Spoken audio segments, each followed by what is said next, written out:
The rooftop of Vought Tower gleamed like a monument to manufactured divinity. Crystal chandeliers hung beneath open sky, their light catching champagne flutes and diamond-studded watches. Manhattan stretched below, a grid of neon and ambition, every billboard reminding the city who its real gods were. The Seven, Vought, America's premier heroes, brought to you by the corporation that cared. Homelander stood at the podium, cape rippling in wind that seemed to bend around him on command. His smile was nuclear, bright enough to bleach shadows, practiced enough to survive 1,000 camera flashes. Behind him, the rest of the Seven formed a perfect tableau. A-Train checking his phone, Queen Maeve nursing whiskey disguised as champagne, the Deep adjusting his collar with wet, nervous fingers. Ashley Barrett hovered at the edge, tablet glowing, lips mouthing silent prayers that tonight's event wouldn't become tomorrow's crisis. Vought International doesn't just protect America, Homelander said, voice booming across the rooftop without a microphone because gods didn't need amplification. We define it. We are the standard, the golden example, and tonight we celebrate not just our success, but yours. Because when you believe in us, you believe in the best version of yourselves. The crowd erupted. Applause rolled like thunder. Madeline Stillwell smiled from the VIP section. Legs crossed, satisfaction carved into every line of her expression. Stan Edgar watched from the shadows near the bar, swirling bourbon, his face unreadable as carved stone. Then the sky cracked. Not opened, not shimmered. Cracked. Like reality was glass, and something on the other side had finally lost patience with knocking. The sound was wrong. A grinding shriek that bypassed ears and went straight to the base of the skull. The kind of noise that made ancient parts of the brain scream predator and run. Black lightning spider-webbed across the stars, and the air itself seemed to scream, a high-pitched keen that shattered 3 champagne flutes and sent a waiter to his knees, hands clamped over bleeding ears. Homelander's smile flickered. Just for a second. Just long enough for Ashley to notice and feel her stomach drop into free fall. The fracture widened, ripping open like a surgical incision made by something that didn't care about the patient surviving. No light spilled out, just darkness. Thick, old darkness that looked like it had weight, like it had teeth.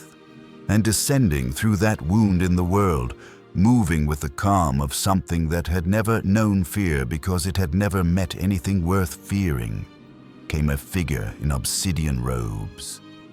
Bone-white skull, no flesh, no humanity. Just the architectural elegance of death given form, a skeleton wearing regalia that looked older than nations, darker than oil, stitched with patterns that hurt to look at too long because they suggested geometries the human eye wasn't designed to process. Around his neck, a pendant glowed with thick green light. On his fingers, rings pulsed with energies that made the air taste like copper and ozone and the moment before lightning strikes.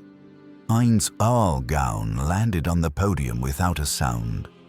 The impact should have cracked marble. Instead, the mic stand beneath his foot simply ceased to exist, crumbling to fine gray dust that scattered in a wind no one else could feel. He straightened, and the motion was smooth, precise, the movement of something that had worn this body for so long it no longer remembered warmth. The rooftop went silent, not the silence of anticipation, the silence of prey animals realizing the watering hole just became a killing field. Homelander stared. His cape had stopped moving. That perfect wind, that choreographed breeze that always made him look cinematic? Gone. Even the air around him seemed confused, uncertain whether physics still applied in the presence of whatever this was. "Who the hell?" Homelander started, forcing his trademark grin back into place. "Do you think you stole from me?" The voice didn't boom. It didn't need to. It simply was, settling into the space like cold settles into bone, inevitable and absolute. Ainz tilted his head, and the motion was almost curious, the way a scholar might examine a particularly interesting insect specimen before pinning it to velvet. He raised one skeletal hand. The motion was economical, unhurried. Around the edges of Vought Tower, in the shadows between spotlights, dozens of eyes blinked open, not human eyes. Floating orbs of sick green fire, each one containing a pupil that tracked movement with predatory intelligence. They watched the guests. They watched the Seven. They watched Homelander. Someone screamed. Then everyone did. Guests stampeded toward exits, designer heels snapping, tuxedo jackets abandoned. The carefully orchestrated event dissolving into panic as primal and honest as anything Vought's PR team had ever tried to suppress. A train blurred toward the stairwell. The Deep backed toward the edge, eyes wide, gills fluttering. Queen Maeve stood frozen, glass forgotten in her hand, staring at the skeleton with something that looked almost like recognition, like she'd been waiting for this moment without knowing it. Homelander didn't move. His eyes flared red, twin suns of concentrated fury, the lasers that could cut through buildings warming behind his retinas. But his hands, those perfect American hero hands, trembled at his sides. Ainz looked at him, through him, past him. The blue fire in those empty sockets saw everything. The compound phi in Homelander's blood, the insecurity carved into his psyche, the desperate need for love wrapped around a core of infinite, childish rage. The Overlord saw a weapon pretending to be a god. He'd seen thousands before. They all broke the same way. "You call yourself a god?" Ainz asked. His tone held no mockery, just clinical assessment, the way a surgeon might note a tumor before excision. He paused, looking around at the scattered remains of Vaught's party, at the billion-dollar skyline, at the empire of lies built on fame and fear and compound fee. How quaint. Homelander's lasers flared brighter, his jaw clenched hard enough to crack molars.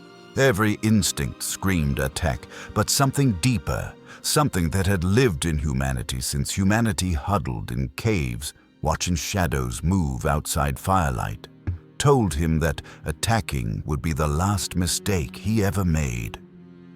Ainz lowered his hand. The floating eyes remained unblinking, patient. When he spoke again, his voice carried the weight of centuries, of empires risen and fallen, of gods who forgot they were mortal until the moment mortality reminded them with absolute, final authority. "Kneel, or I will teach you what mortality feels like." The offer hung in the air like an execution date. Homelander stood there, cape limp, fists trembling, the man who'd never known fear finally learning what it tasted like. Behind him, Madeline Stillwell's face had gone pale. Stan Edgar was already on his phone, voice low, urgent, making calls to people who specialized in problems that couldn't be solved with PR campaigns or legal teams. The Overlord waited, patient as stone, inevitable as entropy. And in the silence, every camera on that rooftop, every phone not dropped in the stampede, every security feed in Vought Tower captured the same image. America's greatest hero, frozen, while a skeleton in black robes stood on the ruins of his moment and offered a choice that wasn't really a choice at all. Somewhere in the city below, in a basement apartment that smelled like stale beer and older anger, Billy Butcher looked up from his laptop. The feed was live. The world was watching. And for the first time in years, a smile that had nothing to do with humor and everything to do with vindication spread across his face. "Well," Butcher whispered to the screen, "ain't that fucking interesting? Homelander didn't kneel. He couldn't, not with cameras still running, not with whatever remained of his dignity clinging to his spine like shrapnel. But he didn't attack either. For 5 seconds that felt like centuries, America's greatest hero stood paralyzed on his own stage, while a skeleton in robes waited with the patience of something that had already watched civilizations turn to dust. Then Madeline Stillwell did what Madeline Stillwell did best. She stepped forward, heels clicking against marble with the confidence of someone who'd negotiated with senators and warlords and never once let them see her sweat. Her smile was boardroom perfect, her voice honey over razors. "I think there's been a misunderstanding," she said, walking between Homelander and Ainz, like inserting herself between apex predators was just another Tuesday. "I'm Madeline Stillwell, Senior Vice President of Hero Management at Vought International. Whatever you believe we've taken, I assure you we can resolve this professionally. Vought values all. You experimented on it." Ainz's interruption was surgical. No anger, just statement of fact delivered with the weight of someone who'd already seen every possible outcome of this conversation and found them all tedious. One skeletal finger rose, pointing not at Madeline but through the tower's glass walls, down into the depths where R&D labs hummed with machinery that was never supposed to see daylight. 3 weeks ago, your scientists activated a fragment of a world-class item in sub-level 9. The energy signature was crude, desperate, like children playing with nuclear fire while congratulating themselves on discovering warmth. He tilted his skull, and those blue flames in his eye sockets brightened just slightly. It burned a hole between dimensions. I followed it here, and now I will reclaim what you stole. Madeline's smile never wavered, but something behind her eyes recalculated.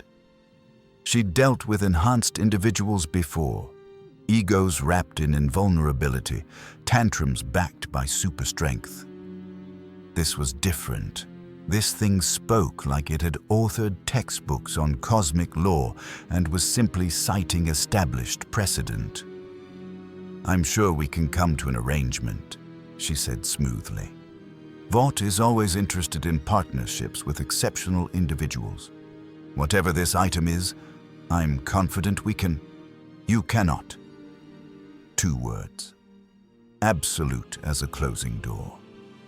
Stan Edgar emerged from the shadows near the bar, bourbon still in hand, his expression as neutral as Switzerland. Unlike Madeline, he didn't smile, didn't posture, just studied Ainz the way a chess master studies an opponent who just played an opening he'd never seen before. "Let's speak plainly," Edgar said, his voice calm, controlled, the tone of someone who'd built empires on calculated risk. "You want something we have. We want to understand what you are. Those interests aren't necessarily opposed." He gestured to the ruined gala, the scattered guests, the floating, eyes still watching from the shadows. This entrance was dramatic, but dramatic doesn't build bridges. It burns them. And burning bridges in this city means burning opportunities. Ainz regarded him in silence. Of all the humans on this rooftop, this one at least understood power wasn't volume. It was leverage. Interesting. "I am Ainz Ooal Gown," the Overlord said, his voice carrying across the rooftop with unnatural clarity, ensuring every microphone, every camera, every phone captured the moment perfectly. "Overlord of the great tomb of Nazarick, Sorcerer King. And you," he gestured broadly at Vought Tower, at the city beyond, at the civilization that thought itself mighty, are children who found a weapon in the ruins of my world and mistook it for a toy. The floating eyes pulsed once, in unison, and every electronic device on the rooftop died. Cameras, phones, tablets, even the ambient lighting flickered and failed, leaving only emergency floods and the sick green glow of undead magic. "Here is what will happen," Ainz continued, and now his voice carried something darker, something that tasted like winter and endings. "You will take me to sub-level 9. You will return what belongs to Nazarick, and then..." He paused, those burning eye sockets sweeping across the Seven, across Vought's executives, across the architecture of lies and corporate heroism. "I will decide whether your civilization has earned the privilege of continuing to exist." Homelander finally moved. His fists clenched, cape snapping as artificial wind suddenly returned, swirling around him in fury given form. The lasers behind his eyes weren't warm anymore. They were thermonuclear. "I don't know what shithole dimension you crawled out of," Homelander growled, voice stripped of its usual showmanship, just raw American rage. "But you just made the biggest mistake of your pathetic undead existence. Nobody threatens Vought. Nobody threatens me. And nobody..." He blurred forward, superhuman speed turning flesh into missile, fist cocked back to punch through whatever spell or trick kept this skeleton standing. Ainz raised one hand. "Time stop." The world froze. Not slowed, froze, like reality itself had been paused mid-frame. Homelander hung suspended 3 feet from Ainz, fist extended, face twisted in fury, cape caught mid-snap. Queen Maeve's dropped glass hung motionless inches from the ground. A-Train was frozen mid-sprint. Even the wind had stopped, air turned to invisible amber. Ainz walked around Homelander slowly, examining him from every angle with the clinical detachment of a collector appraising merchandise. He reached out, tapped the frozen hero's temple with one skeletal finger, and spoke to no one because no one could hear. No one except himself. Impressive physical capabilities, enhanced cellular structure, but no mental fortifications, no resistance to temporal manipulation, no protections against psychic intrusion or existential corruption. He stepped back, clasping his hands behind his robes. "You're a hammer pretending to be a sword, effective against nails, useless against everything else." He released the spell. Time snapped back into motion. Homelander's fist completed its arc, punching through empty air as Ainz simply stood 10 feet to the left, having moved during the frozen moment with the casual ease of someone rearranging furniture. Homelander stumbled, confusion flashing across his face before rage buried it. He spun, eyes blazing, and twin beams of concentrated solar fury erupted from his retinas, heat that could melt through bank vaults, through aircraft carriers, through anything made by human hands. The lasers struck Ainz directly in the chest for exactly half a second. Then a barrier flickered into visibility, geometric patterns of dark energy that absorbed the beams like a sponge absorbing water. The heat dissipated harmlessly, converted into magical energy that swirled around Ainz's form before fading into nothing. He hadn't moved, hadn't flinched. The attack might as well have been a child throwing sand. "Perfect warrior," Ainz said conversationally, and his form shimmered, robes dissolving into obsidian plate armor that looked forged from nightmares and bad decisions. A massive sword materialized in his right hand, blade etched with runes that seemed to devour light. Body of effulgent beryl. His skeletal form hardened, bones turning crystalline, reflecting the emergency lights in fractal patterns that hurt to follow. He looked at Homelander, and when he spoke, there was something almost like disappointment in his tone. "You're stronger than I expected. Faster too. But strength without strategy is just noise. And I have fought gods, Homelander. Real gods. The kind that didn't need corporations to write their mythology." He dismissed the sword and armor with a gesture, returning to his original form and the casual nature of it, the way he transformed and untransformed like someone trying on jackets, was more terrifying than any threat. Stan Edgar's phone buzzed. He glanced at the screen, then at Ainz, and made a decision that would define the next phase of Vought's existence. "Sub-level 9, Edgar said calmly. "I'll take you there myself. Mrs. Stillwell, inform security to stand down. Homelander." He looked at the frozen hero, at the rage and confusion warring on that perfect American face. "You'll accompany us. Consider it a learning opportunity." Madeline started to protest, but Edgar's look silenced her. He'd seen enough. This wasn't a problem Vought could spin or suppress or lawyer into submission. This was a problem that required something Vought rarely offered anyone: genuine cooperation. Ainz nodded once, and the floating eyes vanished into shadows like they'd never existed. "Lead on," the Overlord said.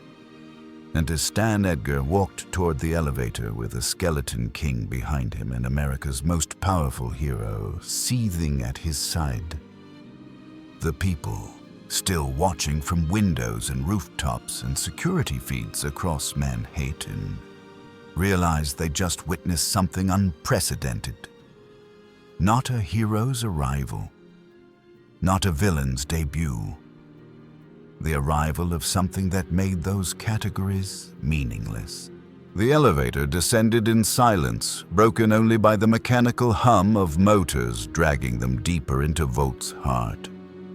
Stan Edgar stood with his back to the doors, hands clasped, expression unreadable. Homelander occupied the opposite corner, jaw clenched so tight his teeth should have cracked, fists opening and closing in rhythm with breathing he didn't technically need, but used anyway because gods were supposed to breathe. Madeline stood between them, tablet dark, useless, her carefully constructed world of contracts and PR strategies suddenly irrelevant. Ainz simply existed in the center of the elevator, robes hanging motionless despite the descent. Those skeletal hands, folded in a posture that suggested patience measured in geological epochs. The Overlord watched the floor numbers tick downward, sub-level 1, 2, 3, and internally cataloged every detail. The surveillance cameras in each corner, the reinforced steel walls thick enough to contain explosions, the faint scent of ozone and fierce sweat that clung to Homelander like cologne. At sub-level 9, the doors opened onto a corridor of white tile and fluorescent hostility. Labs branched off like capillaries, each one sealed behind security glass and biometric locks. Scientists in hazmat suits moved between stations, monitoring equipment that hummed with energies Vought's best minds barely understood, and absolutely shouldn't have been playing with. A security team waited at attention, 12 men in tactical gear, rifles loaded with rounds designed to punch through Kevlar and superhuman flesh. They saw Homelander first and relaxed marginally. Then they saw the skeleton in black robes, and every barrel shifted 6 inches right, fingers tightening on triggers, training warring with the primal instinct that screamed, this target was wrong, was other, was something bullets wouldn't help with anyway. Stand down, Edgar said without raising his voice. The team leader hesitated, looked at Homelander for confirmation. The hero said nothing, just stared at Ainz with eyes that promised violence the moment someone gave permission. The rifles lowered. Barely. Edgar led them past 3 security checkpoints, each one requiring retinal scans and 12-digit codes, until they reached a vault door that looked like it belonged in a nuclear facility. Beyond the reinforced glass window, a chamber glowed with sick purple light, and floating in the center, suspended in electromagnetic fields and crystalline containment matrices, was a fragment. It looked like obsidian and liquid shadow had mated and produced something geometry couldn't quite define. Roughly the size of a human heart, its surface rippled with patterns that seemed to move when you weren't looking directly at them, suggesting depths and dimensions the three-dimensional mind rejected on principle. Purple energy bled from its core, feeding into cables that ran to monitoring stations where scientists tracked readings that spiked into ranges. Their instruments weren't calibrated to measure. Ainz stopped. For the first time since arriving in this world, something like emotion flickered across his skeletal features.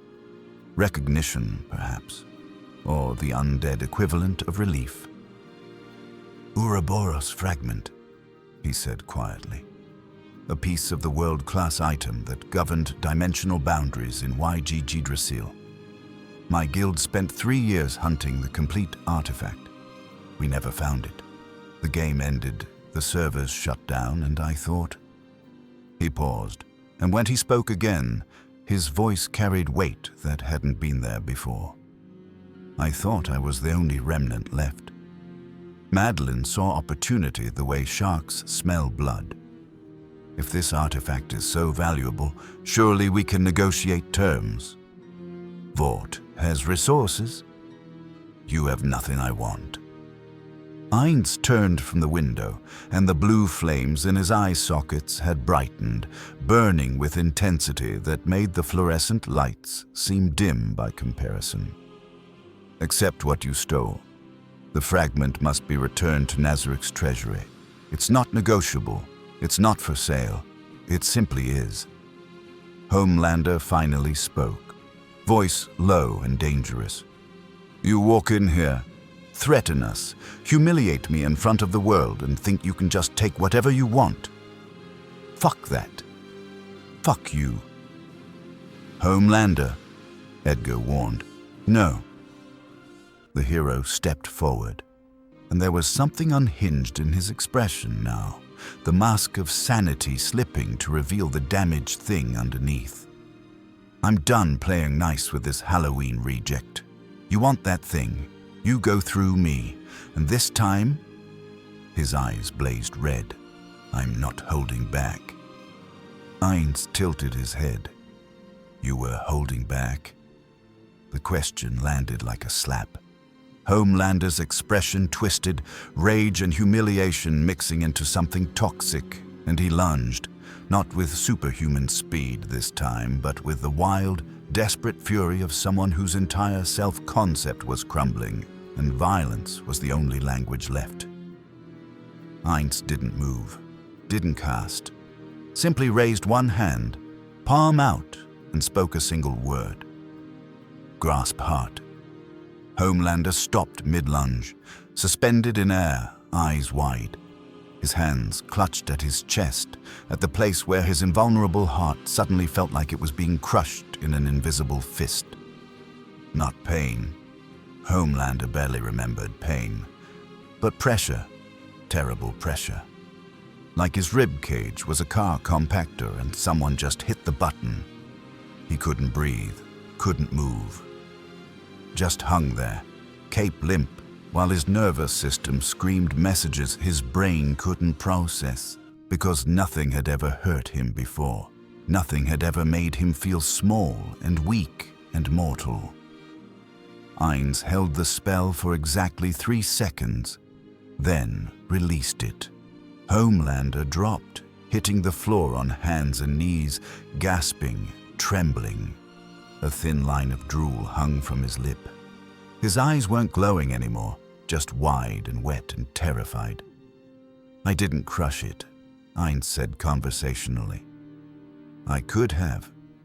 The spell is designed to instantly kill targets by destroying their cardiac tissue. But I wanted you to understand something, Homelander. Are you listening?" The hero nodded, still on his knees, still shaking. "Good. Here is what you need to understand. You are not invincible. You are not a god. You are a science experiment given delusions of grandeur and a marketing budget. In my world, you would be mid-tier at best, a mini-boss, fodder for adventurers still learning their rotations." Ainz crouched, bringing his skull level with Homelander's face. "But you could be more. If you stopped pretending strength makes you right. If you learned that power without purpose is just noise." He stood, leaving Homelander kneeling on cold tile, and turned to Edgar. "Open the vault. I'm taking the fragment. You can try to stop me, deploy whatever weapons you've prepared, activate whatever contingencies your strategists designed for enhanced threats. Or you can accept that some things exist beyond your corporation's reach and be grateful I'm not here for anything else." Edgar looked at the Skeleton King, at his most powerful asset reduced to trembling wreckage, at the vault containing an artifact his scientists barely understood. He'd built Vought on calculated risks and knowing when to fold a losing hand. He pressed his palm to the biometric scanner. The vault door hissed, pneumatic locks disengaging with sounds like industrial sighs. The purple light intensified as containment fields dropped away, and the fragment pulsed once, twice, as if recognizing proximity to something from its original reality. Ainz stepped into the chamber. The scientists monitoring the equipment backed away, some fleeing entirely, instincts overriding doctorates and NDAs. The Overlord approached the fragment slowly, reverently, and when he spoke, it was in a language no one in the room understood. Harsh syllables that tasted like winter and smelled like old stone, the tongue of Yggdrasil itself. The fragment lifted from its suspension point, drifting toward Ainz's outstretched hand.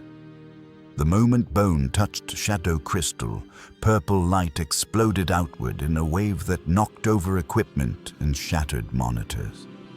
When the glare faded, the fragment had vanished, absorbed into Ainz's inventory, his treasure, his guild's legacy reclaimed. He turned to face Edgar and the broken hero and Madeline with her useless tablet, and spoke with finality that felt like doors closing on entire futures. "I have what I came for. You still breathe. Consider yourselves fortunate." He paused at the vault entrance, looking back. "But know this. I will remain in this world until I determine whether it's worthy of existing alongside Nazarick. If I find your civilization to be a threat, or simply tedious beyond tolerance, I will erase it. Not with armies, not with politics, just magic and will, and the understanding that gods are made, not born." The Overlord walked past Homelander without acknowledging him, past security teams that parted like water, past scientists who would spend the rest of their careers trying to explain readings that violated every law they'd sworn by. And as Ainz Ooal Gown vanished into Vought Tower's depths, heading toward exits none of them could track, Stan Edgar made a call to the one person he knew could handle problems that transcended corporate solutions. "Ms. Waller," he said when the line connected, "we need to talk about a new kind of threat." Billy Butcher's apartment smelled like stale cigarettes, cheaper whiskey, and the particular brand of rage that fermented best in darkness. He sat hunched over a laptop held together with duct tape and spite, watching footage of Vought Tower's rooftop disaster for the 19th time. The skeleton, the trembling American hero, the casual dismantling of everything Homelander pretended to be. "Beautiful," Butcher whispered, rewinding to the moment those blue flames burned brighter, and Homelander's hands shook. "Absolutely fucking beautiful." Huey stood by the window, arms crossed, looking less enthused. "Billy, this guy made Homelander look like a kid who wet himself. If he's that powerful, maybe we should..." "Should what? Run, hide." Butcher spun the laptop around, jabbing a finger at the frozen image of Ainz. "That thing just walked into Vought, bitch-slapped their golden boy, and walked out with whatever he wanted. He's not a super. He's something else. Something Vought can't control, can't spin, can't buy." His grin was feral. "That's leverage, Huey. That's how you kill gods. You don't do it yourself. You find a bigger god and point him at the target." Mother's milk entered from the kitchen, phone pressed to his ear, expression dark. "Butcher, we got a problem. Frenchie just called. Says there's chatter on the dark web. People claiming they saw the skeleton thing downtown, near the docks. Multiple sightings." Butcher's grin widened. "Then we go say hello." "That's suicide," Huey said. "Nah, mate. Suicide is staying in this shithole, waiting for Homelander to remember we exist and decide to redecorate with our intestines. This is opportunity." Butcher stood, grabbing his coat. "Besides, if that bony bastard wanted to kill people, he'd have started with the most punchable face in America. But he didn't. He just embarrassed him. That means he's got rules, standards, and anyone with standards can be reasoned with." Looked skeptical. "Or he's just saving the killing for later. Then we die learning something useful. Come on." The docks at night were all shadow and rust, shipping containers stacked like forgotten gods, water slapping against concrete with the rhythm of a city that never quite slept. Butcher led them through narrow passages between metal giants, flashlight cutting paths through darkness that felt heavier than it should, like the air itself had thickened with presence. They found him standing at the water's edge, robes billowing in wind that came from no particular direction, skeletal hands clasped behind his back. He stared out at the harbor, at the lights of ships moving through black water, and for a moment he looked almost contemplative, almost human if you ignored the whole undead Overlord situation.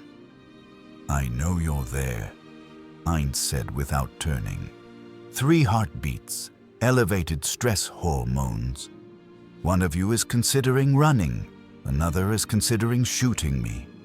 The third... He glanced back. Blue flames, settling on Butcher, is considering conversation. Smart. Butcher stepped into the open, hands visible, cocky grin firmly in place despite every instinct screaming. This was the dumbest idea he'd had all week. "Name's Billy Butcher. These are my associates. We saw your show at Vought. Fucking magnificent, by the way. Been waiting years for someone to make that cunt kneel. He didn't kneel. No, but he wanted to. That's almost better. Butcher moved closer, slow, casual, like approaching a dog that might be friendly or might remove your throat. See, me and my boys, we've got a similar interest. We want to see Vought burn, want to see Homelander's PR perfect face in the dirt. And you just walked in and did more damage in 5 minutes than we've managed in years. Ainz turned fully now, studying Butcher with the intensity of something deciding whether you are worth talking to or just worth ignoring. You hate him. With every fiber of my being, mate.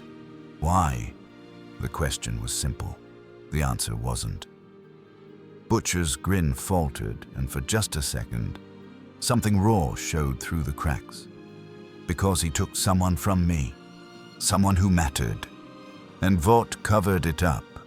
Smiled for cameras, sold action figures, and the world just kept worshipping the bastard like he wasn't a monster in a cape. Ainz was silent for a long moment. When he spoke, his voice carried something that might have been understanding if understanding could survive death and undeath and the weight of centuries. I ruled an empire once. A guild of players who became something more. We conquered dungeons, toppled kingdoms, rewrote the rules of our world, and then one day they were gone, all of them. I was alone in a tomb built for gods, surrounded by servants programmed to worship something I'm not sure I ever was. He looked back at the water. I thought coming here, finding the fragment, might lead me to answers.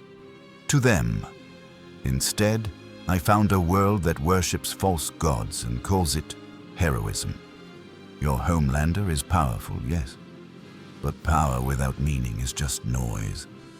And this world is very, very loud. Huey stepped forward despite MM's warning hand on his shoulder. So what are you going to do? The news is calling you a threat. Vought's spinning it as a villain attack. They're already working on the narrative. Let them. Ainz's tone suggested he'd considered and dismissed Vought's PR apparatus as thoroughly as someone discarding junk mail. Narratives only matter to those who need approval. I don't need this world to love me, fear me, or understand me. I simply need to determine if it's worthy of existing in proximity to Nazarick. And if it's not, Butcher asked, then it won't. The casual finality of it hung in the air like an execution date. Shifted his weight, hand moving unconsciously toward the gun he definitely shouldn't draw. Huey looked pale. But Butcher laughed, sharp and bitter and delighted. You're a right proper monster, aren't you? No pretense, no speeches about justice or saving people, just honest about what you are. He lit a cigarette, offered one to Ainz, who declined with a gesture. I can work with honest. Honest is refreshing. So here's my pitch. You want to see if this world's worth keeping? Let me show you what Vought really is. The cover-ups, the bodies, the kids they've pumped full of chemicals for profit. Let me show you what your false gods actually do when cameras aren't rolling. Ainz considered this, and in exchange, you keep doing what you did at that gala. Be the thing they can't control, can't spin, can't kill. Be the monster that makes Homelander look like a bitch, and when the time comes, when we've got enough evidence to bury Vought permanently. Butcher's grin returned, sharp as broken glass. You help us put that company on the ground where it belongs. You're asking me to involve myself in human affairs, to take sides in your corporate wars. I'm asking you to judge, Isn't that what you said? Determining if this world's worthy? Can't do that from the docks, mate. Got to get your hands dirty. See the rot up close. The Overlord was quiet for so long, Huey thought maybe he'd just frozen like some kind of magical statue. Then Ainz nodded once, a gesture so slight it barely qualified as movement. Very well, show me this rot you speak of. But understand, I am not your weapon, Mr. Butcher. I am not a tool you wield against enemies. I am a sovereign power making sovereign decisions. If I determine Vought is guilty of crimes worthy of erasure, I will erase them. If I determine you are manipulating me for petty revenge, the blue flames brightened. I will erase you first. Butcher extended his hand. Fair's fair. Ainz looked at the offered hand for a moment, then reached out. Bone met flesh in a handshake that felt like sealing a contract with winter itself. When they separated, Butcher's hand was cold enough to ache. Right then, Butcher said, flexing fingers to restore circulation. First stop, Dangan. We've got files on Compound V distribution, illegal trials, dead kids. Enough to make your undead stomach turn, assuming you've got one. I don't. Figure of speech made. As they walked back through the container maze, Huey leaned close to MM and whispered, "Are we sure this is a good idea? Making deals with something that terrifying?"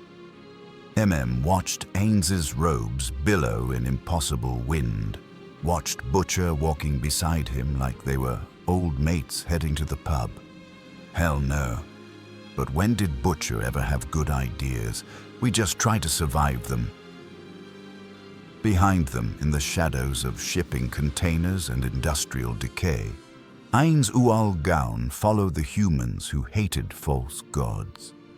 And somewhere in the tactical fortress of his mind, the Overlord began assembling data, evidence, judgment criteria. Vought had stolen from him. That crime was settled.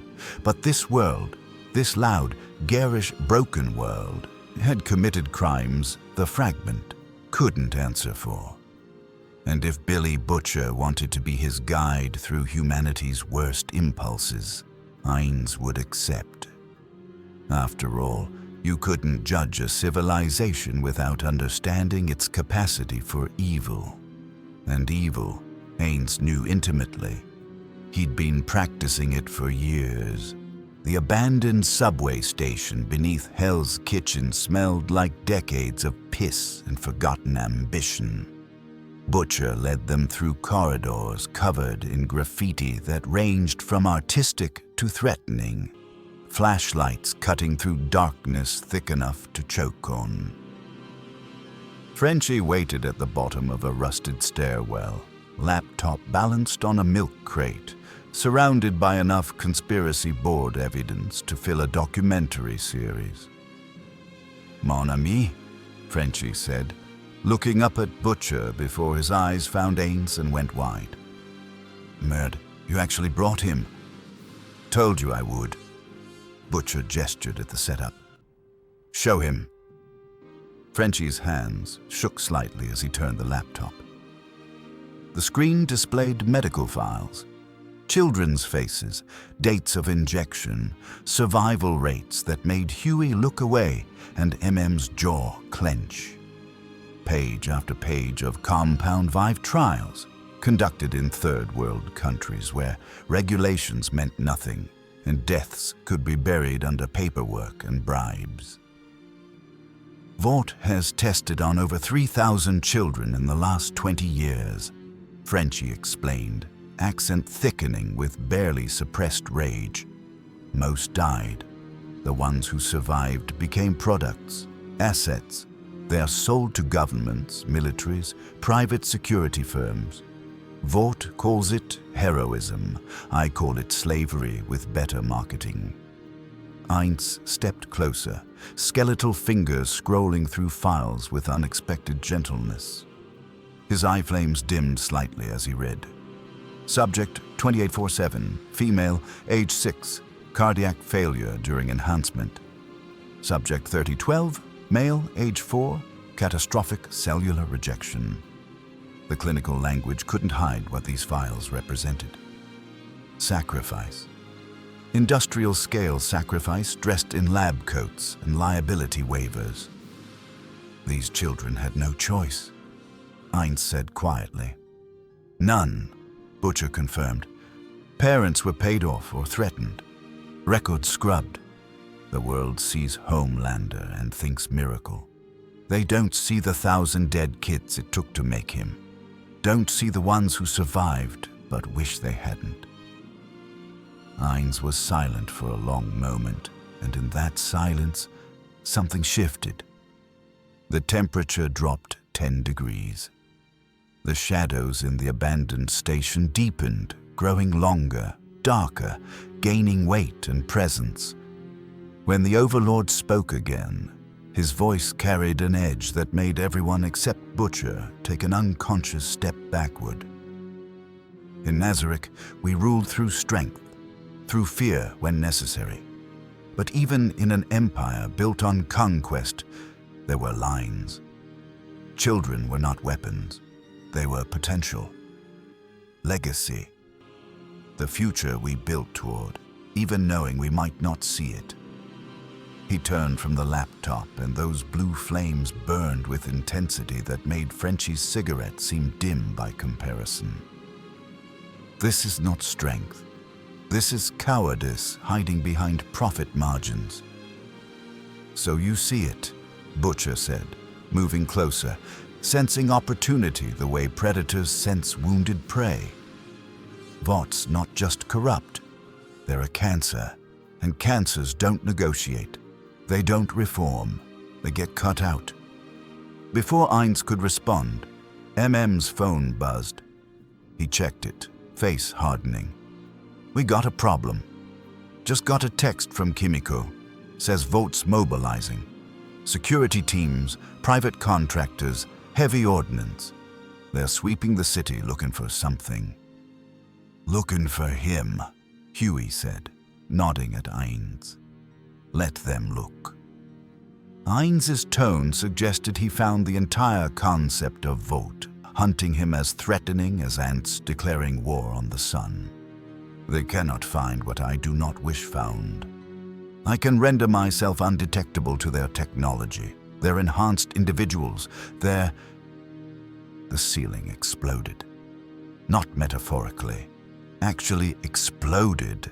Concrete and rebar raining down as something fast and furious punched through 8 feet of city infrastructure like it was wet cardboard. A train landed in a crouch, costume torn, eyes wild with whatever cocktail of compound phi and amphetamines was keeping him functional.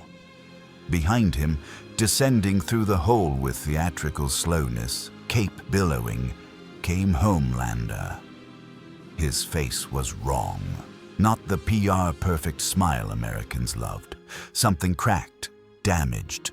The humiliation from Vought Tower still fresh, still bleeding, and he'd clearly decided the best medicine for wounded pride was violence applied liberally to whoever had caused it.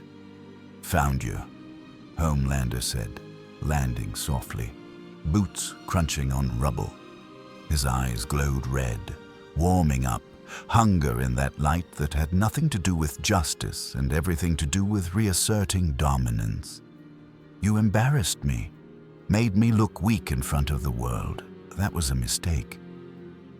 A train vibrated in place, molecular friction generating heat that made the air shimmer. Vaught's offering serious money for your capture, dead or alive, preferably dead actually. Easier to spin. Butcher stepped forward, placing himself between the 7 and Ainz, which was either incredibly brave or catastrophically stupid.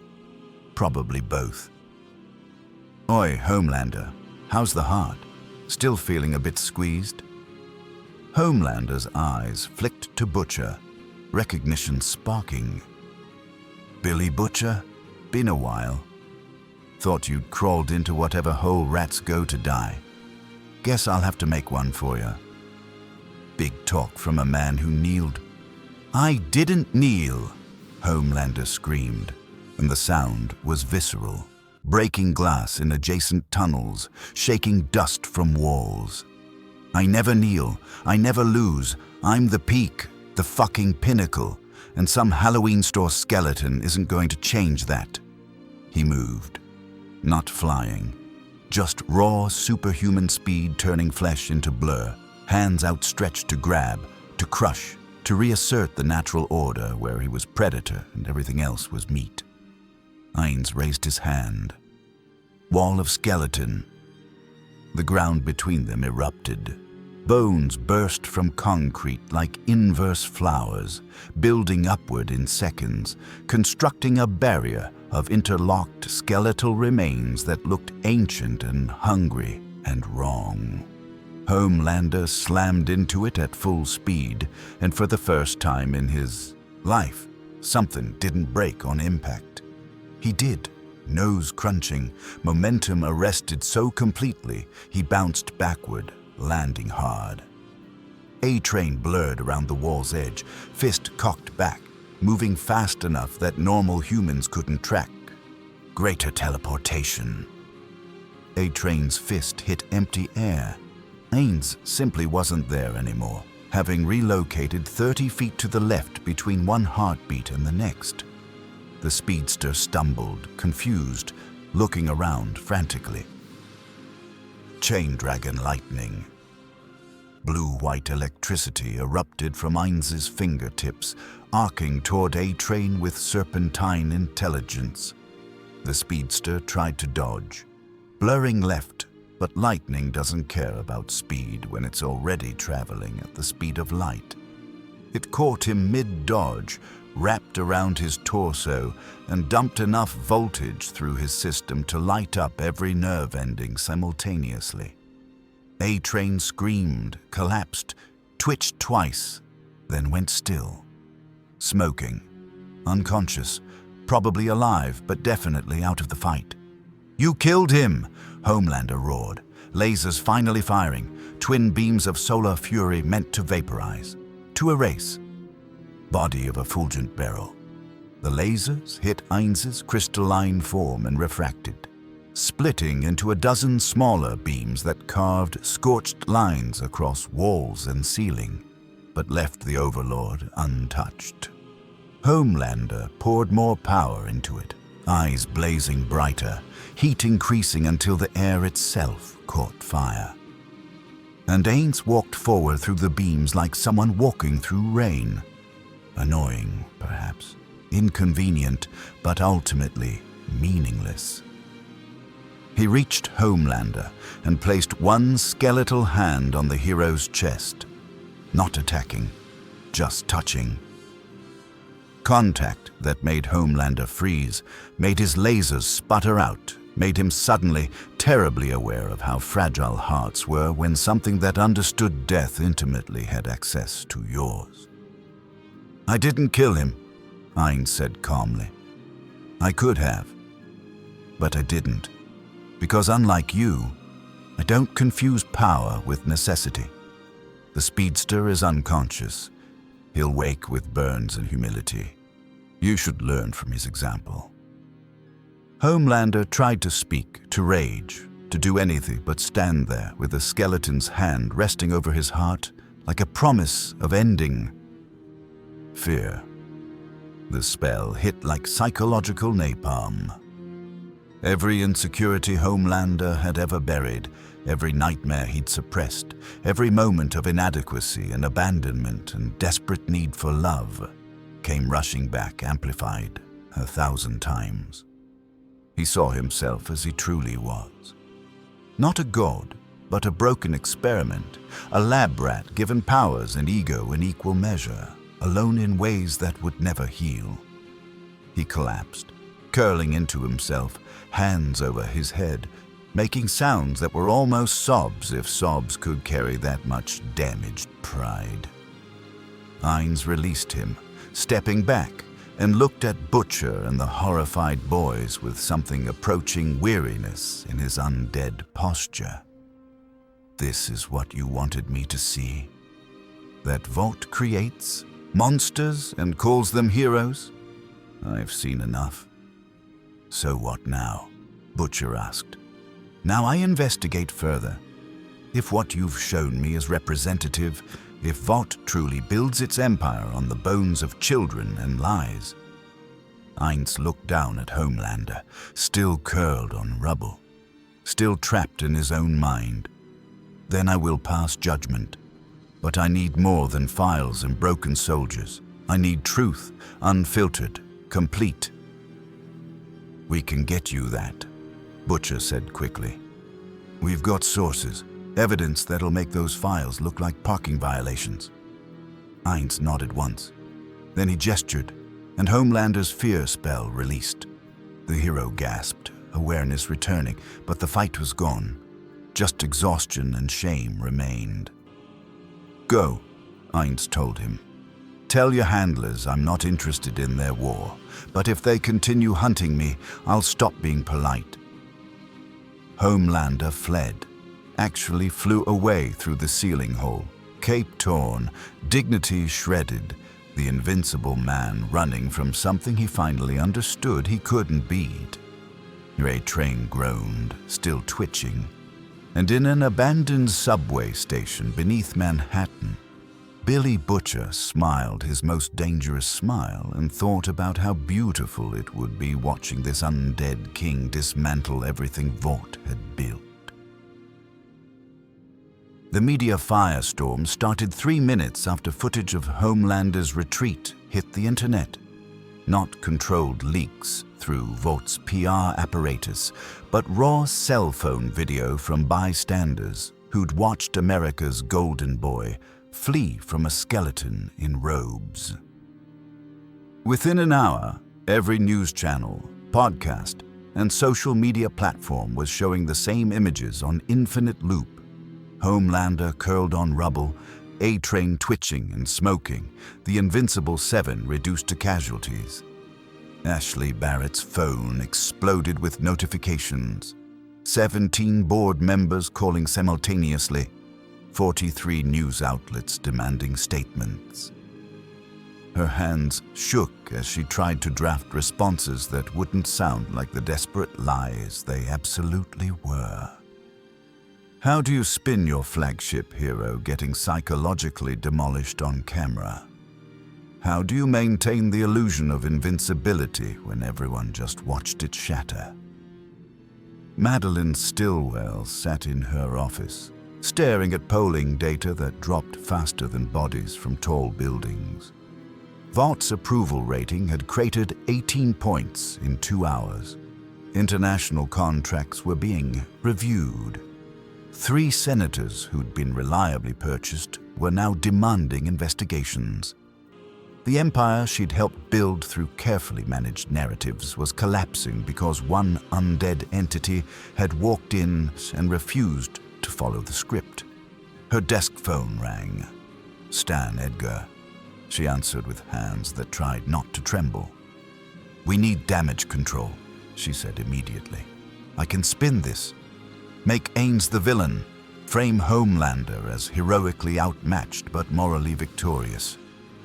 The American people will. The American people have eyes, Mrs. Stillwell." Edgar's voice was cold, clinical, the tone of a surgeon contemplating amputation. They watched Homelander lose, not tactically, psychologically. You can't spin that away with focus groups and talking points. We need a different approach. What approach? He's unstoppable. Task Force X failed. Our most powerful asset is traumatized. What's left? Adaptation. If we can't destroy him, we negotiate. If we can't control him, we redirect him. Edgar paused, and Madeline heard calculation in that silence, the sound of strategies forming in real time. Set up a meeting, private, no security, no weapons, just conversation. That's suicide. No, that's evolution. Vought has survived this long by understanding when to pivot. This is our pivot moment. Edgar hung up before she could protest further. Meanwhile, across the city, Billy Butcher sat in a different safe house. This one courtesy of French's seemingly infinite supply of illegal real estate, watching news coverage with satisfaction that bordered on religious experience. Every channel showed Homelander's humiliation from different angles. Conservative networks tried defending him. Liberal networks gleefully attacked. Social media tore itself apart, debating whether Ainz was hero, villain, or something that made those categories obsolete. "This is it," Butcher said, grinning like a man who just found religion at the bottom of a whiskey bottle. "This is how we kill them, not with evidence, not with explosions, with embarrassment, with proof that their gods bleed." Huey looked less certain. "Billy, Homelander's going to snap. When he recovers, when the humiliation turns to rage, he's going to kill people. Lots of people, just to prove he's still dangerous. Let him try. Every atrocity he commits now just proves Ainz's point. That Vaught's heroes are products, not protectors. That the whole system's rotten." Butcher leaned back, lighting a cigarette despite MM's disapproving look. "And when Homelander finally goes full psycho, our bony friend will be there to put him down permanently. Everyone wins, except cunts who deserve losing." MM cleaned his gun with methodical precision, jaw tight. "And what happens after? When Ainz decides he's done judging and starts executing?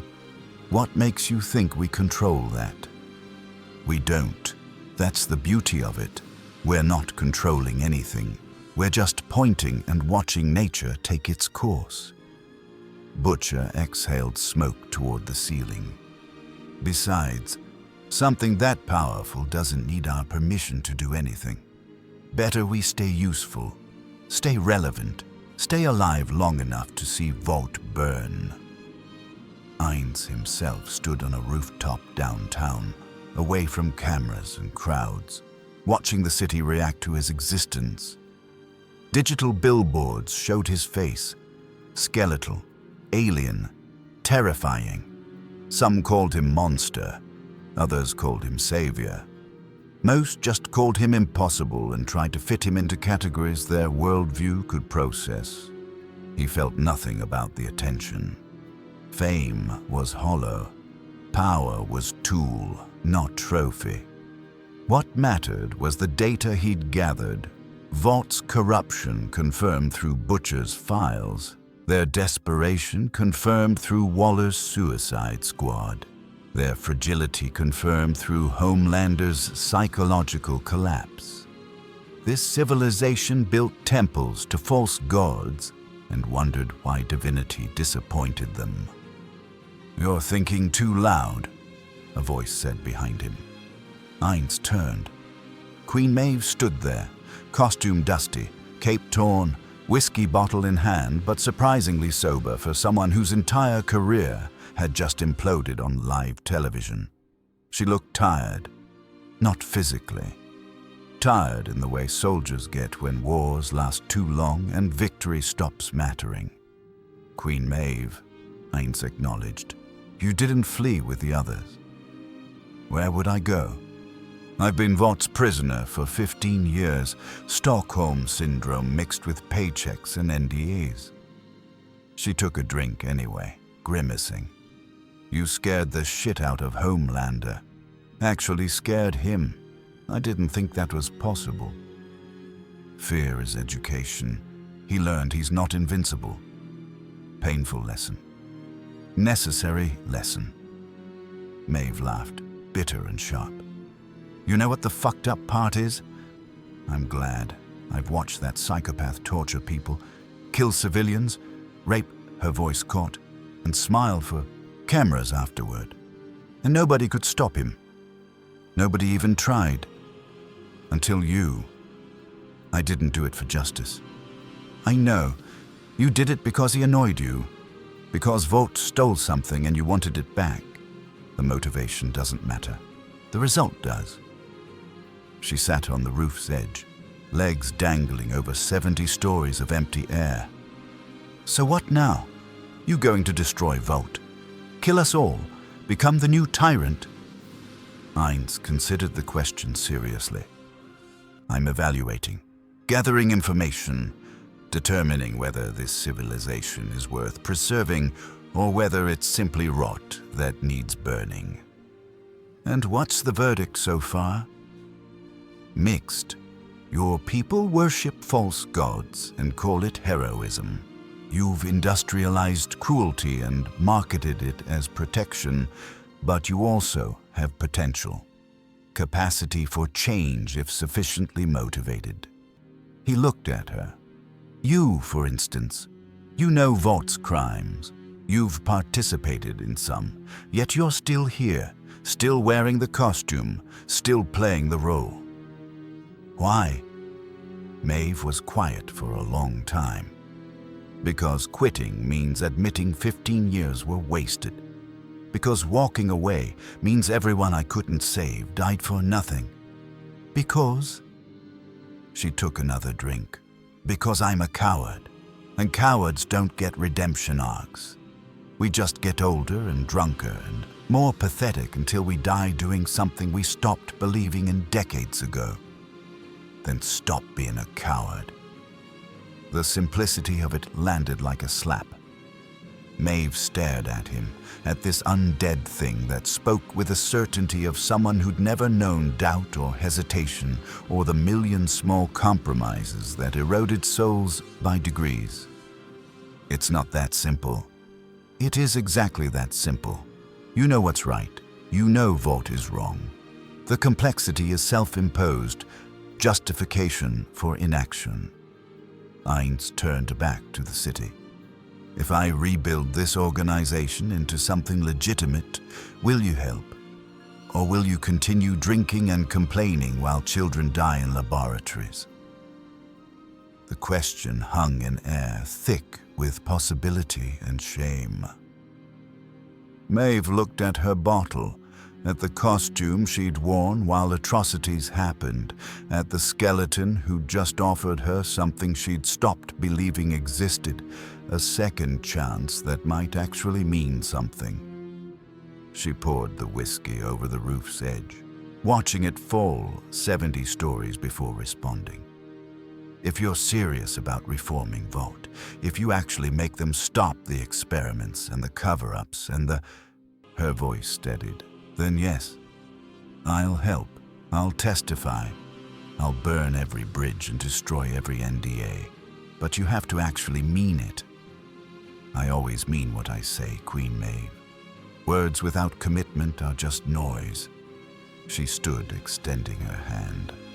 Then let's make some noise that actually matters. They shook, human and undead, broken hero and impossible king. And somewhere in that gesture, an alliance formed that would reshape Vaught's future, whether the corporation wanted it or not. Stan Edgar sat in his office 60 floors above Manhattan, watching security footage of Homelander's retreat for the third time. America's greatest hero, fleeing like a beaten dog. A train carried out on a stretcher. Vaught's stock had dropped 8% in 2 hours. The board was demanding explanations it didn't have and solutions that didn't exist. His phone buzzed. Private line. He answered without checking the ID because only 3 people had this number and 2 of them were dead. Mr. Edgar. The voice was female, measured, carrying the weight of someone accustomed to being obeyed. I understand you have a problem that conventional assets can't solve. Ms. Waller. Edgar leaned back unsurprised. Waller had a talent for appearing whenever chaos reached critical mass. You're well informed, as always. I make it my business to know when reality itself gets punctured by something that makes Homelander wet himself on camera. This Ainz Ooal Gown, he's not a soup. He's something else, something old, and you need him contained before he decides your entire corporation is a liability. Edgar was silent for a moment, weighing options, calculating angles. What are you proposing? Task Force X. I've got assets designed specifically for impossible problems. Meta-humans who understand that survival means cooperation. I can bring him in, or die trying. That's what the explosive implants are for. Motivation is everything, Mr. Edgar. Waller paused. But I'll need full operational autonomy. No Vought oversight. No 7 interference. This is Black Ops, and it stays black. Edgar considered. Waller's reputation preceded her.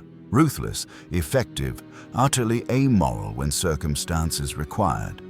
Exactly the kind of person you called when polite solutions had failed and time was running out. You have authorization. Do what's necessary. Always do. The line went dead. 12 hours later, Belle Reve Penitentiary's underground briefing room filled with the kind of people normal prisons wouldn't touch. Deadshot checked his wrist-mounted rifles with professional detachment. Harley Quinn swung her legs from a chair, humming something cheerful and deeply inappropriate. King Shark stood in the corner looking hungry. Bloodsport cleaned a weapon that shouldn't exist outside military R&D labs. Peacemaker polished his helmet, jaw set, ready to achieve peace through overwhelming violence. Amanda Waller stood at the front, tablet glowing, expression carved from granite and bad decisions. Gentleman, Lady Shark. She tapped at the tablet, and Ainz's image appeared. Skeletal, robed, eyes burning with cold fire. This is your target, Ainz Ooal Gown. Designation, unknown class threat. He's embarrassed. Vought twice, hospitalized A-train, and psychologically shattered Homelander. Normal containment protocols don't apply because we don't know what he is. He looks dead, Harley observed. Like super dead. Can you kill dead things? That's a real, philosophical question. You can kill anything if you're creative enough, Bloodsport interrupted. What's the payload? Waller smiled. It wasn't comforting. Nanite explosives in your necks, as always. But for this operation, I'm adding insurance, embedded trackers, biometric failsafes, and... She gestured, and a metal case opened, revealing syringes filled with luminescent blue liquid. A new Compound V variant designed to temporarily boost your abilities. Strength, speed, durability. Enough to give you a fighting chance. Deadshot raised an eyebrow. Temporary. What's the catch?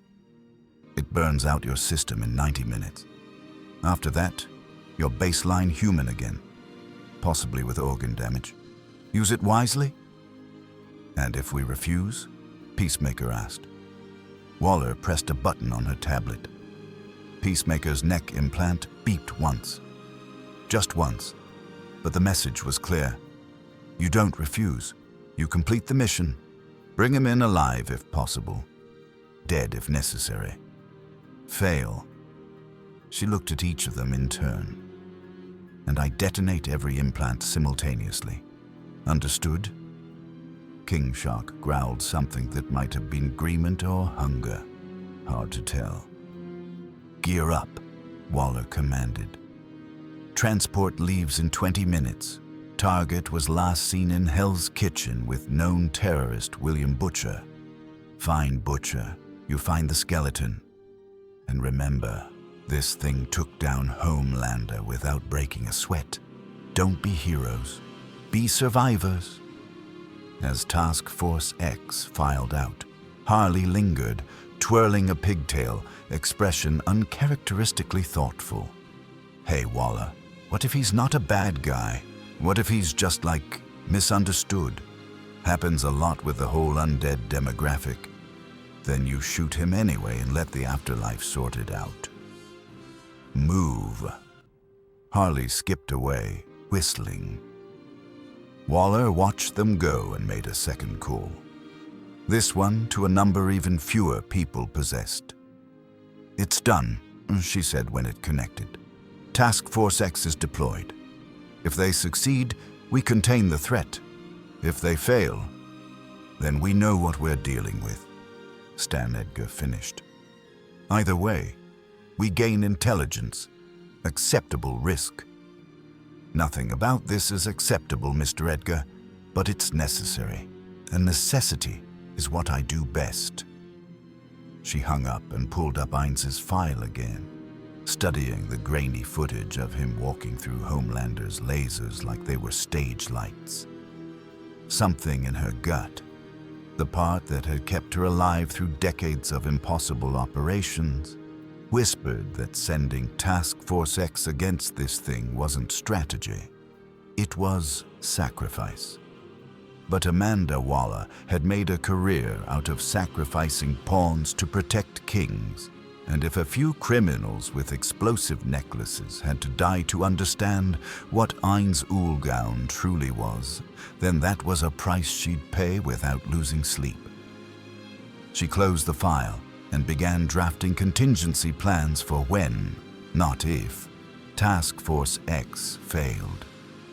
Because in her experience, when reality started breaking, it rarely stopped with just one crack.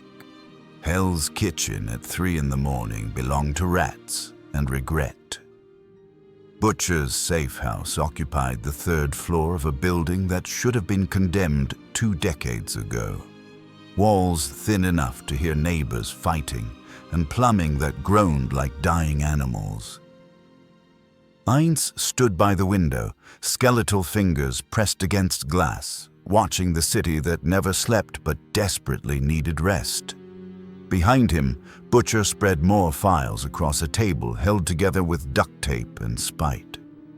Birth certificates, death certificates, the paper trail of children who became experiments and experiments that became corpses. Huey sat in the corner looking progressively more ill with each revelation. Cleaned his gun with mechanical precision, jaw tight, processing horror the only way he knew how. Vaught's got facilities in 17 countries, Butcher explained, pointing at a map marked with red pins like acupuncture points on a diseased body. All off books, all staffed by scientists who signed NDAs thicker than phone books and backed by enough legal liability waivers to... The door exploded inward. Not kicked. Not breached. Exploded. Reducing wood and frame to splinters as Bloodsport's plasma rifle vaporized the entrance in a flash of superheated light. Task Force X poured through the smoking gap with professional efficiency, weapons raised, implants armed, Compound V burning through their systems like liquid violence. Deadshots targeting laser found Butcher's forehead. Harley's bat tapped her shoulder, eyes bright with manic focus. King Shark filled the doorway, teeth gleaming. Peacemaker's guns tracked between targets, searching for threats to peace that needed permanent resolution. And Bloodsport kept his rifle aimed directly at the skeleton by the window, who hadn't moved, hadn't turned, just stood there like statues stand, eternal and unbothered. "Ainz Ooal Gown," Bloodsport announced, voice distorted through his helmet's modulator. "Amanda Waller sends her regards. You're coming with us, preferably breathing, definitely restrained." Ainz finally turned, and those blue flames in his eye sockets flickered across each member of Task Force X with the curiosity of someone examining particularly interesting insects. "Waller. Yes, I've heard the name in Vought's security communications. Government operative, specializes in coercion and expendable assets." His gaze settled on the implants barely visible beneath collars and armor. "Your slaves. Enhanced slaves, but slaves nonetheless." We're professionals, Deadshot corrected, rifle steady. And we've got orders. Don't make this messy. Messy's fun, though, Harley chirped, bouncing on her toes. Come on, bony boy, let's dance. I promise I'll be gentle. Mostly. Okay, not really. But I'll feel bad about it later. Ainz tilted his head, considering. You're criminals. Enhanced, armed, and operating under threat of execution if you fail. Waller sent you because she considers you expendable. Cannon, fodder to test my capabilities before committing actual resources. He clasped his hands behind his back. I almost admire the efficiency. Almost. Enough talk, Peacemaker growled. I cherish peace with all my heart. I don't care how many men, women, or undead overlords I have to kill to get it. So last chance. Surrender, or we put you down hard. You can't, Ainz said simply. Bloodsport fired. The plasma bolt screamed across the room, superheated air igniting dust particles aimed precisely at Ainz's center mass, where a heart should be, if hearts still mattered. The bolt hit and stopped, frozen 3 inches from impact, suspended in air like a fly in amber, while reality around it rippled with dark energy. Delay magic, nuclear blast, Ainz said calmly. The frozen plasma bolt reversed direction instantly, multiplying, expanding, becoming a sphere of catastrophic energy that detonated outward with force designed to vaporize buildings. Task Force X scattered, Deadshot diving through a window, Harley cartwheeling behind cover, King Shark tanking the blast with borrowed Compound V durability that cracked under pressure. The explosion ripped through the safe house, gutting walls, collapsing floors, turning Butcher's evidence into ash and tactical positions into rubble. When the smoke cleared, half the building was gone, and Ainz stood untouched in the center of destruction, robes not even singed. Bloodsport pulled himself from debris, armor cracked, already feeling the compound fee burning too hot in his veins as his body tried to process power it wasn't designed to contain. Plan B, everyone, full assault, now. They came at him from 5 directions simultaneously. Professional, coordinated, exactly the kind of tactical precision that worked against conventional targets. Deadshot fired from 3 angles using ricochets and geometry. Bullets designed to penetrate tank armor. Peacemaker charged with enhanced strength, fists glowing with kinetic amplifiers. Harley attacked with chaotic unpredictability that was somehow its own strategy. King Shark lunged with jaws capable of biting through steel. Ainz raised both hands. Time stop. The world froze. Bullets hung mid-flight. Peacemaker's punch stopped inches away. Harley's bat arrested mid-swing. King Shark's jaws gaped wide, frozen in anticipation of flesh that would never arrive. Only Ainz moved, walking between them like a curator examining museum pieces, studying each frozen attacker with academic interest. Impressive coordination, he observed, tapping Deadshot's suspended bullet with one skeletal finger. Enhanced reflexes, superior weapons, tactical discipline. Against conventional opponents, you'd be devastating. He moved to Peacemaker, examining the kinetic amplifiers. Against me, your live ammunition wasted on granite. He released the spell. Time snapped forward. The bullets completed their trajectory, striking empty air as Ainz teleported 30 feet left. Peacemaker's punch hit, wall, shattering concrete and 3 of his own fingers. Harley's bat connected with King Shark's face, and the Shark Man roared, confused and bleeding. The team stumbled, disoriented, strategies collapsing as the target refused to occupy predictable space. You fight well, Ainz said. materializing behind blood sport, voice conversational despite the violence. But you fight like soldiers, following orders, executing plans created by someone who isn't here bleeding with you. That's your weakness, not lack of power, lack of autonomy. Bloodsport spun, rifle transforming mid-motion into a plasma blade, slashing it where Ainz's neck should be. Perfect unknowable. The blade passed through empty space. Ainz had become invisible, undetectable, a ghost among combatants who suddenly couldn't find their target. Deadshot's target and system sparked and died. Harley spun in circles, confusion replacing manic energy. King Shark sniffed the air, biological sensors overloaded by magic that rewrote the rules. Then Ainz reappeared directly in front of Harley, close enough that she could see the intricate patterns carved into his skull, the way his eye flames burned cold instead of hot. She raised her bat, hold of ribs. Skeletal hands burst from the floor, wrapping around Harley's ankles, wrists, waist, immobilizing her completely. She struggled, cursed, giggled nervously because laughing was how she processed terror, but the bones held with strength that made enhanced muscles meaningless. "You're broken," Ainz told her quietly. Used, discarded, reformed into a weapon and aimed at targets by people who don't value your life beyond its tactical utility. You deserve better than Waller's leash. "Yeah, well," Harley gasped, still struggling. "Story of my life, Boney. But that doesn't mean I get to quit just because the job sucks." Her neck implant beeped. Everyone froze.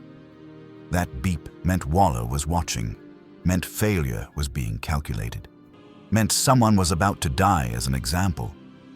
Ainz's eye flames brightened. Delay magic, true death. He touched Harley's neck where the implant pulsed beneath skin. Dark energy seeped into flesh, finding the device, analyzing its construction in microseconds. Nanite explosives, biometric triggers, redundant detonation systems designed by someone who understood that desperate people needed inescapable leashes. The implant disintegrated, not exploded, just ceased to exist, matter converted to harmless particles that dispersed through Harley's bloodstream without triggering any failsafes. She gasped, hand going to her neck, feeling the absence of weight she'd carried so long she'd forgotten it was there. "You're free," Ainz said, releasing the rib hold. "Leave. Find better masters. Or better yet, find none." He turned to the rest of Task Force X, all of them frozen, watching, calculating whether this was mercy or manipulation. "The same offer extends to all of you. I can remove Waller's chains, you can walk away, or you can continue fighting for someone who values you less than ammunition. Choose quickly." Bloodsport's rifle wavered. Deadshot's targeting laser dimmed. King Shark looked confused, which was admittedly his default state. Peacemaker's jaw clenched, ideology warring with self-preservation. Then Waller's voice crackled through their comms, cold and absolute. "All units, continue engagement. Failure is not acceptable. I will not repeat." "Message," Ainz cast, hijacking their communication frequency with magic that treated technology like a child's toy. His voice replaced Waller's, speaking directly into their skulls. "She's watching from safety while you bleed. She'll detonate your implants the moment you're no longer useful. I'm offering freedom, one chance. Decide now." The silence stretched, taut, terrible. Then Deadshot lowered his rifle. "I'm out. Got a daughter who deserves a father who comes home." Bloodsport followed. Then King Shark, who probably just wanted to eat something, and this fight wasn't providing opportunities. Only Peacemaker remained, helmet reflecting firelight from burning safe house, jaw set in absolute conviction. Peace requires sacrifice. If my death buys humanity safety from you, grasp heart. Peacemaker collapsed, unconscious, heart squeezed just enough to force shutdown without permanent damage. Ainz looked at the survivors of Task Force X, at Butcher and his boys emerging from cover, at the wreckage of another battle he'd won without effort. Go. Tell Waller that sending slaves to fight kings is poor strategy. Tell her that if she wants war, she should come herself, but tell her this first. His voice dropped, cold enough to crystallize air. I am not Vaught's problem. I am everyone's problem if they insist on being mine. Task Force X fled, carrying Peacemaker, heading back to Belle Reve to report failure and face whatever consequences Waller designed for survivors. And in a basement command center, Amanda Waller watched them go, watched the skeleton stand victorious again, and began drafting plans for weapons that had nothing to do with criminals and explosive implants. Plans that involved gods, weapons, and apocalypses that even overlords might respect. Vought Tower's executive boardroom occupied the 72nd floor, all glass and steel and the kind of furniture that cost more than most people's houses. Stan Edgar sat at the head of the table, fingers steepled, expression neutral as marble, while the board members around him argued with the desperation of people watching their investments burn. Stock is down 18%, one executive barked, tablet glowing with catastrophic red numbers. Our international contracts are being reviewed. 3 governments have suspended negotiations pending investigation into our security capabilities. This skeleton has cost us $4 billion in 72 hours. Homelander's been benched, another added, voice tight with panic, barely restrained by expensive cologne and Ivy League entitlement. Our flagship hero is psychologically compromised. A-Train's in medical. Queen Maeve is drinking herself into a coma. The 7 are finished unless we act decisively. Edgar let them rage, let the fear circulate like poison until it reached critical mass. Then he spoke, voice calm, cutting through chaos like a scalpel through flesh. Gentlemen, ladies, I understand your concerns, but panicking solves nothing. Ainz Ooal Gown has demonstrated capabilities beyond conventional containment. Task Force X failed. Homelander failed. Traditional approaches are insufficient. He paused, letting that sink in. So we try something unconventional. Madeline Stillwell leaned forward, eyes sharp. You're proposing negotiation? I'm proposing recruitment. Edgar tapped his tablet and Ainz's profile appeared on the central screen. Skeletal face surrounded by tactical assessments and power level estimates that all concluded with the same word. Unknown. He wants something. Everyone wants something. We find out what that is, we provide it, and we convert a liability into an asset. Vought has always excelled at turning problems into products. You want to put him on the 7? Someone asked, incredulous. I want to make him the centerpiece of a new narrative. The Overlord. The being so powerful he makes traditional heroes obsolete. We rebrand. Pivot from American heroes to cosmic protectors. Sell action figures. Streaming series. He becomes our most valuable IPUs and we regain market confidence. Edgar's tone suggested he'd already run the projections and found them favorable. All we need is his cooperation. And if he refuses? Edgar smiled, thin and cold. Then we activate Protocol Valkyrie. The room went silent. Protocol Valkyrie was rumored, whispered about in secure communications and off-book budgets, but never confirmed. Madeline's face paled slightly. She knew, and knowing terrified her. "That's not authorized for domestic deployment," she said carefully.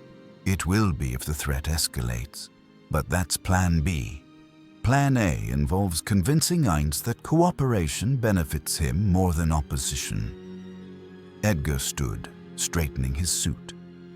"I'm going to meet him. Alone. No security, no weapons. Just conversation between two intelligent entities who understand that power without purpose is wasted potential." "That's suicide," someone protested. "No, it's leadership. The rest of you will prepare contingencies. If I don't return in 6 hours, assume negotiation failed and proceed with Valkyrie authorization." He walked toward the door, pausing at the threshold. "But I will return. Because unlike everyone Ainz has encountered so far, I'm not going to threaten him or beg him or try to control him. I'm going to offer him what he actually wants." "Which is?" Madeline asked. "Purpose. Every king needs a kingdom. Every god needs worshippers. Every overlord needs something to rule that's worthy of the effort." Edgar's smile widened fractionally, "And I'm going to convince him that this world, for all its flaws, is worth his attention." He left the boardroom and took a private elevator to the roof where a helicopter waited. The pilot handed him coordinates. Hell's Kitchen, the ruins of Butcher's safe house, the last confirmed location of the target who dismantled everything Vought represented. 20 minutes later, Edgar stood in rubble and ash, expensive shoes crunching on debris, briefcase in hand, utterly alone in the kind of environment where CEOs didn't survive long. He waited, patient, knowing that Ainz would sense his presence, would be curious enough to investigate why Vaught's architect had walked into the monster's den unarmed. He didn't wait long. Ainz materialized from shadows like shadows were doorways he owned the keys to, robes settling around skeletal form, eye flames burning with cold curiosity. He regarded Edgar the way scientists regard particularly interesting specimens, valuable enough to study before dissecting. "Mr. Edgar," Ainz said, voice carrying across the ruins with perfect clarity. "You're either remarkably brave or catastrophically foolish. Which should I assume?" "Neither. I'm practical."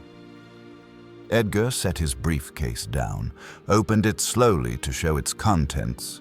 Contracts, projections, architectural plans, financial statements. No weapons, no tricks, just paperwork. "I came to make an offer. I don't need money." "No, but you need purpose. Direction, something to justify remaining in this world instead of simply leaving or erasing it." Edgar pulled out a tablet, displaying footage of compound V trials, Vaught's crimes laid bare with the clinical precision of someone who'd authorized every atrocity and felt nothing. "You've seen our sins. Butcher showed you. Task Force X demonstrated our desperation. You know what we are, monsters wearing corporate masks. Then why should I listen to anything you propose? Because monsters can be reformed. Corporations can pivot, and empires built on blood can be rebuilt on something better if the right leader takes control." Edgar met those burning eye sockets without flinching. "I'm offering you Vought International, not as an employee, as its architect, its king. You replace the Seven with something legitimate. Replace our corruption with actual heroism. Use our resources, our reach, our technology, our infrastructure to create what you lost. An empire worthy of an overlord." Ainz was silent. processing, calculating angles and outcomes with the speed of someone who'd ruled guilds and commanded nations. You're asking me to become CEO of the organization I was prepared to destroy. I'm asking you to save it, transform it, make it what it should have been. You've proven you have power. Now prove you have vision. Show this world what real leadership looks like when divorced from profit margins and quarterly earnings. Edgar gestured at the ruins around them. Or destroy us. Erase Vought. Watch another corporation rise in our place with identical sins and shinier marketing. The choice is yours. This is manipulation. Yes, but honest manipulation. I'm not lying about our crimes or pretending we deserve mercy. I'm simply pointing out that destruction is easy. Any sufficiently powerful being can reduce civilization to ash. Creation is harder. Building something better from flawed materials requires vision that violence can't provide. Edgar closed the briefcase. You sought purpose when you came to this world. I'm offering it, not as servitude, as dominion. Ainz tilted his head, and for a long moment the only sound was wind moving through broken walls and distant sirens wailing across Manhattan's endless grid. When he spoke, his voice carried something that might have been amusement if amusement could survive death and undeath and the weight of centuries. You're offering me the keys to the kingdom after I kicked down the door and humiliated your champions. That's either genius or insanity. It's necessity. Vought needs reformation or extinction. If you choose extinction, we both know I can't stop you. But if you choose reformation, we become the most powerful entity on the planet. Real heroes, real protection, real purpose, and you... Edgar met those flames directly. You become what you were always meant to be. Not a wandering relic from a dead game. A king with an empire that actually matters. The silence stretched. Taut. Terrible. Pregnant with futures unborn and possibilities that would reshape continents. Then Ainz extended one skeletal hand. I accept, with conditions. Edgar shook without hesitation, bone meeting flesh in a grip that felt like sealing contracts with winter itself. Name them. First, compound V testing on children ends immediately. No exceptions. No gradual phase-outs. Today. Ainz's voice carried absolute authority. Second, Vaught's resources will be redirected toward actual protection, not manufactured crises designed to sell merchandise. Third, Homelander and any 7 members unwilling to reform are removed, permanently if necessary. Agreed, all of it. Edgar pulled a contract from his briefcase, already prepared because he'd anticipated this outcome, with the precision of someone who understood that power, respected power. You'll have executive authority over hero management, R&D, and global operations. Board oversight remains, but ultimate veto power rests with you. Vought becomes what it should have been, and you become its face. Ainz took the contract, scanned it with eyes that saw through legal language, and found the hooks Edgar had carefully embedded. Clauses that gave Vought leverage if needed, contingencies if reformation failed. He saw them all, understood them, and signed anyway because power without risk was just stagnation. One more condition, Ainz said, handing back the signed contract. Billy Butcher and his team receive full pardons and immunity. They were right about Vaught's corruption.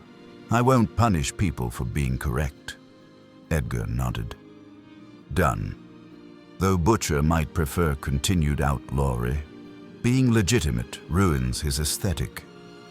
Then he can refuse the pardon. But the offer stands. Ainz looked at the Manhattan skyline, at the city that never slept but desperately needed better dreams. When do we begin? Now.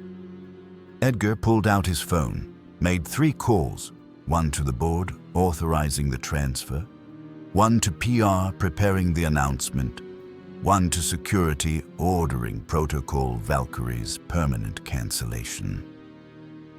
When he finished, he looked at the undead Overlord who'd just become Vaught's salvation or its final architect of doom.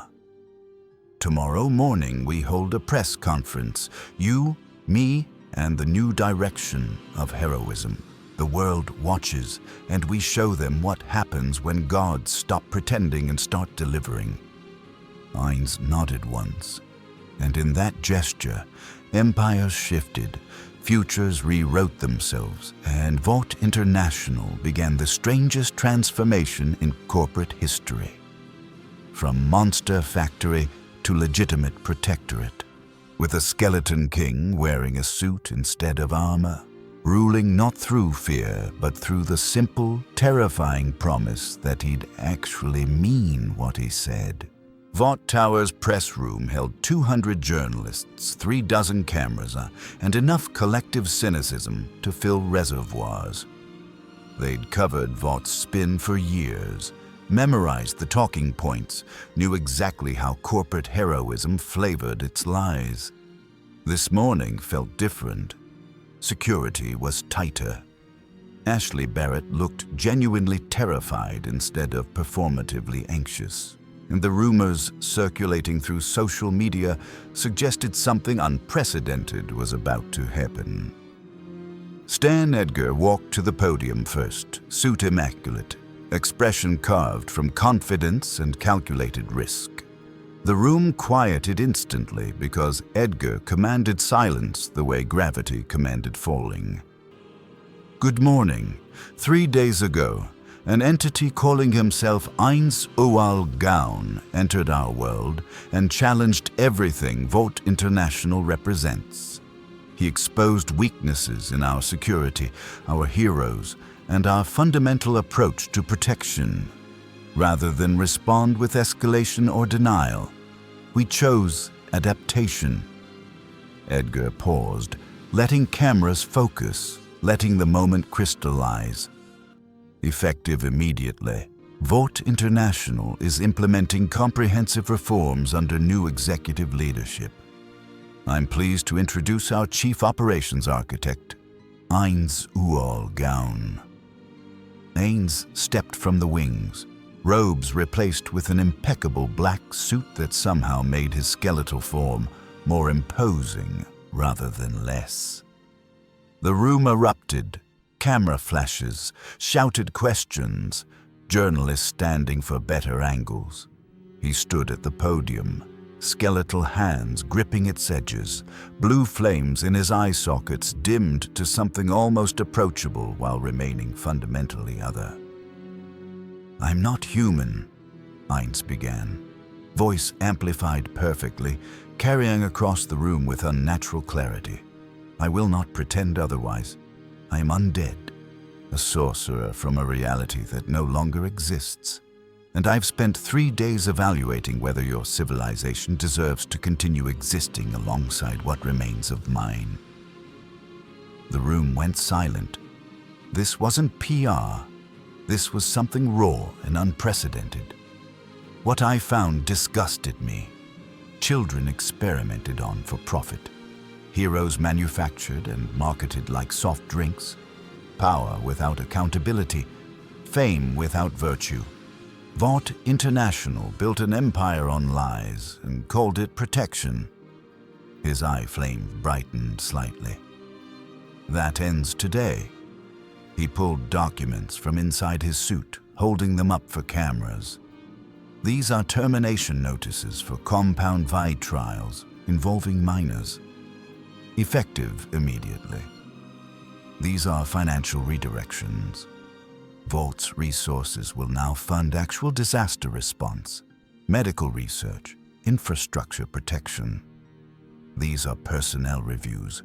Any hero unwilling to meet legitimate standards of conduct will be removed regardless of popularity. or revenue generation? A journalist raised her hand. What about Homelander? Is he fired? Ainz looked directly at the camera, knowing Homelander was watching from medical isolation, probably seething, definitely afraid. Homelander is suspended pending psychological evaluation and retraining. If he demonstrates genuine reformation and commitment to actual heroism, he may return. If not, he will be replaced. Power does not grant immunity from consequence. Another question. How do we know this isn't just better marketing? Vought has promised reform before. Because I don't need your approval or your revenue. I don't need contracts or quarterly earnings. I need purpose. And transforming this corporation from cancer into something legitimate provides that purpose. Ainz's tone carried absolute certainty. You can believe me or doubt me. Either way, results will speak louder than promises. Judge us by outcomes, not rhetoric. Edgar stepped forward. We're establishing independent oversight committees, third-party auditing, transparent reporting on all Vought operations. Anyone can verify our compliance. We're choosing accountability over image because image without substance is just noise. The press conference continued for 90 minutes. Questions, answers, challenges, commitments. By the time it ended, social media had exploded. Half the internet called it revolutionary. The other half called it corporate manipulation with better special effects. But everyone was watching. Everyone was talking. And for the first time in Vought's history, the conversation wasn't about spin. It was about whether impossible change was actually happening. In Belle Reve, Amanda Waller watched the broadcast and made contingency plans involving governments and weapons that didn't care about corporate reforms. In Hell's Kitchen, Billy Butcher watched with something between satisfaction and suspicion, wondering if the skeleton meant it or if this was just longer game manipulation. In Vought's medical wing, Homelander watched alone, hands trembling, ego shattered, confronting the possibility that he might actually have to earn his throne instead of demanding it. And across America, in living rooms and offices and phones held by people who'd grown tired of manufactured heroism, something shifted. Not belief, not yet, but possibility. The idea that maybe, just maybe, heroes could mean what they said. Ainz returned to his new office on the 71st floor, removed the suit, and stood before floor-to-ceiling windows overlooking Manhattan. The city sprawled below, messy and complicated and broken in ways that resembled the empire he'd lost. Not perfect, not Nazarick, but real, alive. Worth the effort of protection if protection could be honest. His private communicator buzzed. A message from coordinates he didn't recognize, encrypted with magical signatures that suggested sender understood dimensional mechanics. He opened it. The text was simple. The fragment you recovered is one of 7. The others are scattered across realities. If you seek your guild, seek the remaining pieces. Nazarick's legacy awaits assembly. No signature, no explanation.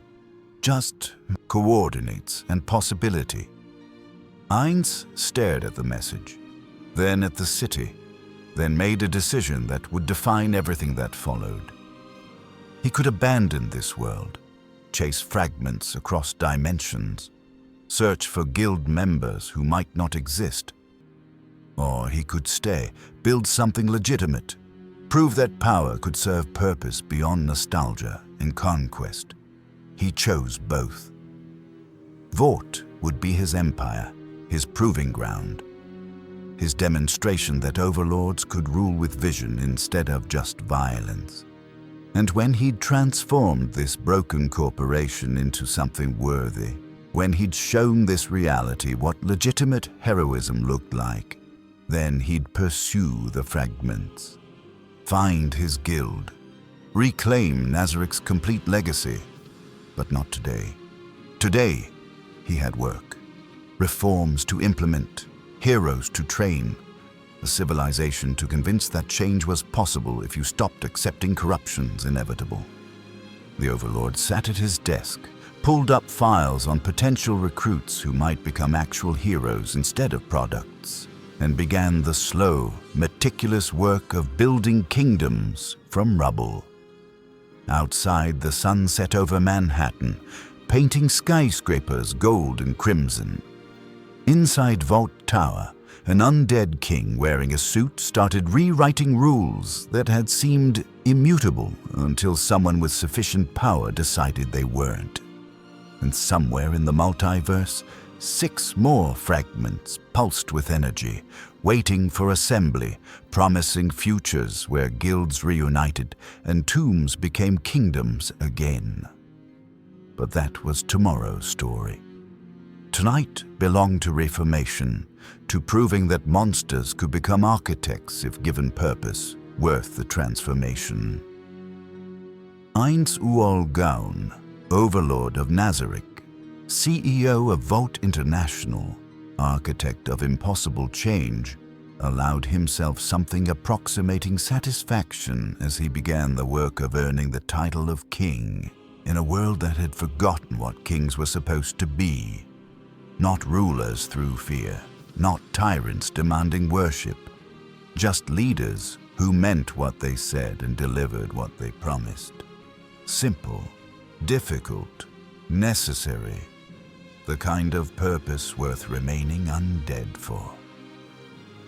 The multiverse never sleeps.